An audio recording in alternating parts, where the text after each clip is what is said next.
Et oui, il s'agit de la mosquée d'Itib du quartier Oasis au Mans. Elle ouvre ses portes samedi matin. On va en parler tout de suite avec notre invité Nechmi Hakan. Bonsoir. Bonsoir. Ouvrir les portes des mosquées Alon plus l'Oasis, là c'est dire... Nous, la communauté musulmane, on est transparent, on n'est pas des fous dangereux comme après ce qui s'est passé après les attentats.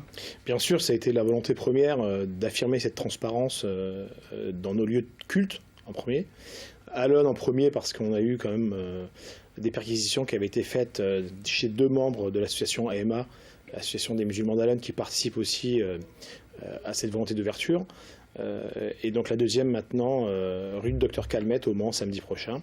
250 personnes à Alon, hein, voilà, oui, 250 personnes. Donc ça a été très convivial, surtout que bon, à la fin, on a quand même un petit buffet avec le thé, les gâteaux, etc. Et c'est vrai que les gens sont curieux, viennent, posent des questions, et les gens qui les accompagnent sont là pour leur répondre et leur montrer ce qu'on fait exactement dans une mosquée. Alors vers quoi se porte en priorité la curiosité des gens qui viennent à ces gens des portes ouvertes? C'est un peu paradoxal. On compte aujourd'hui 11 000 musulmans pratiquants ou pas, mais de confession musulmane au Mans et son agglomération.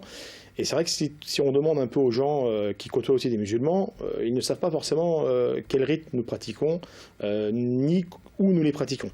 Donc c'est un bon moyen aujourd'hui de vraiment montrer ce qu'est une mosquée et comment les musulmans pratiquent leur religion en France et au Mans en particulier. Et montrer que c'est pas une religion de fous dangereux, c'est des termes qu'on a pu entendre. Alors malheureusement, avec la communication qui est faite sur l'intégrisme islamiste, entre guillemets, j'aime pas utiliser ce mot-là, mais bon, on l'accroche rapidement au terrorisme aussi. Effectivement, ça n'a rien à voir avec l'islam. Donc à nous, les musulmans, les premiers, de démontrer que nous ne sommes pas liés aux actions terroristes, que nous déplorons comme tout concitoyen français. Vous êtes obligé de vous justifier en tant que musulman, c'est pas...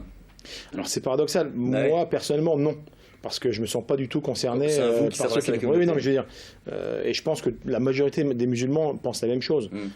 Nous, on n'est pas reconnus dans Al-Qaïda, Boko Haram ou tous les autres groupes terroristes qui existent et qui se proclament de l'islam. Non, au contraire, l'islam c'est une religion de paix, et nous sommes des gens pacifiques. Et justement, nous sommes tous touchés en tant qu'humains par tout ce qui se passe en France et ailleurs comme actes terroristes et de barbares. Et je pense que si on peut contribuer à mieux s'affirmer, à mieux se faire connaître en faisant des portes ouvertes, c'est l'occasion pour nous aussi, parce qu'on est quand même obligé de le faire à un moment donné, de vraiment prouver que nous sommes des gens normaux comme tout le monde. Nous avons une croyance qui est l'islam, et nous souhaitons la pratiquer, et la France nous donne les moyens de la pratiquer, et ça ne remet pas du tout en cause notre intégration et l'adoption des lois françaises que nous appliquons dans la vie de tous les jours. C'était le sens de ma question précédente, être obligé d'ouvrir les portes, être obligé presque de dire nous sommes des citoyens normaux. C'est pas ça le plus terrible pour vous ? À partir du moment où on l'accepte, alors puisqu'on se montre de manière naturelle, ça ne nous dérange pas. Effectivement, dans un débat plus intellectuel, effectivement, on pourrait dire oui, mais on n'est pas obligé de le faire, mais quand même, si on a besoin aujourd'hui pour rassurer certaines personnes d'ouvrir nos portes, qui ne sont jamais fermées d'ailleurs, les mosquées sont toujours ouvertes, on fera une action dans ce sens-là, et on vous remercie vous les médias, puisque vous êtes les premiers sur laquelle on annonce celle du 9 janvier, de relayer l'information pour que tous ceux qui ont des questions à poser viennent, se déplacent, ils seront accueillis comme il se doit, et on répondra à toutes leurs questions sans tabou.